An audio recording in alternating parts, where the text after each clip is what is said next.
Hello, beautiful people. Thank you for stopping by here. I believe YouTube to be a great platform for finding people with similar interests and passions as we have. So recently I came across this YouTuber called Ariel Bissett, who is actually a booktuber. She shared a video on favorite book memories, which I really liked and thought of making one myself.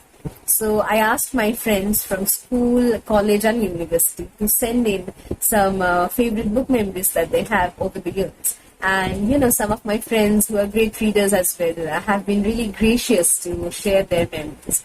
So here are 5 people, including me, talking about their favorite book memories. So let's hear it together. My favorite book memory. Well, there are so many, but I can recall one right now. I guess it was in my college days. One of my professors had actually suggested me this book called Name of the Rose by Umberto. And it took me 1 month to finish the whole book. And I still remember the morning. It was 3 in the morning when I finished it. And I was overjoyed. It was such an epiphanous moment for me, on one of those moments where you realize certain things, you arrive at certain conclusions in life. So I did, and it was such a personal but beautiful moment, and I'm sharing it with you. But I was crying and I was emotional, I was sobbing, such a mess I was, but I felt so satisfied at the same time. So I hugged the book, kept it close to my heart, and fell asleep. So yeah. I'm not a voracious reader, but I do have a lot of memories when it comes to books. And one of my most recent and most favorite memories when it comes to books is actually during this lockdown. A dear friend of mine called me up and he was reading this text titled Khasakkinte Itihasam, written by O.V. Vijayan. It also has an English translation to it, which is The Legend of Khasak. So this book is really beautiful and it has a lot of magic realism elements in it, and it captures the cultural nuances of a place really beautifully, even though it's a fictional town. And this text, even though I have read it before in my life, which was years ago, it felt really more beautiful when someone actually read the text to me. And he went on till I guess chapter 14 or 15, and it was really surreal to actually hear someone read out the text to you, and to think that the text is so beautiful, to hear someone reading it out, just making it even more beautiful, I guess. Well, my favorite book memory.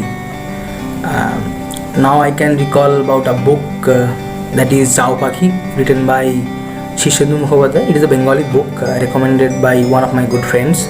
She is Rinita Mazumdar, and what I liked most about the book was there were different strings and they were going in different ways, and at the end of the book all the different strings joined in a certain point, and this actually surprised me the most. I always appreciate the lucid writing also, and Shirshendu Mukhopadhyay portrayed each and every character very brilliantly, and I really liked the book and loved it. My favorite memory of reading a book was Arundhati Roy's God of Small Things.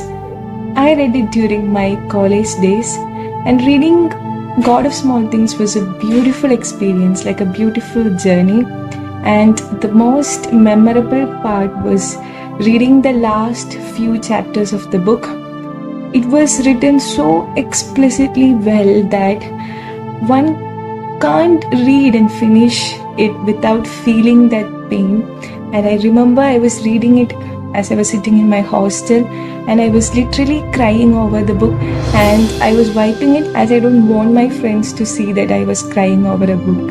So that was my most memorable thing about reading God of Small Things, because it was so painful yet so satisfying to read that book, as it left a scar which was so enduring and so everlasting in my heart. Here I am to tell about a book which is for some reason memorable to me.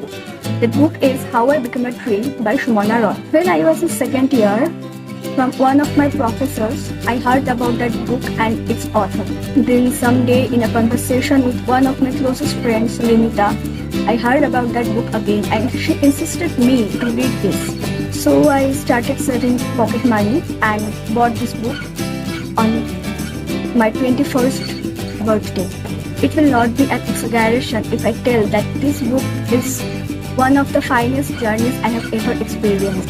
When it ended, I felt a positive satisfaction and a refreshment.